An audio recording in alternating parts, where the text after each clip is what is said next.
जब मैंने आज से 50-52 साल पहले यहाँ मालिकपुर में कदम रखा तो मुझे यहाँ बिल्कुल ये जंगल नजर आया और उस वक्त यहाँ कोई भी तालीमी इदारा नहीं था जहाँ बच्चे तालीम हासिल कर सके।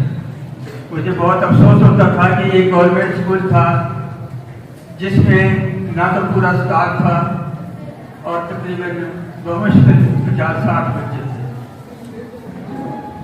यहाँ मैंने तालीम की रोशनी आम करने के लिए मैंने ये स्कूल कायम किया और ये 4-5 कमरों से शुरू किया था। अल्हम्दुलिल्लाह अभी 4 बिल्डिंगें हैं और तकरीबन 50-60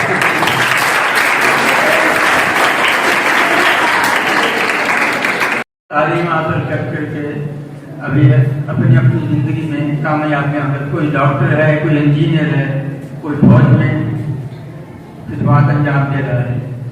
और ये हमारे लिए एक बहुत फख्र की बात है कि हमारे तालीम अदारे से इल्म हासिल करके उन्होंने ज़िंदगी में कामयाबी हासिल की।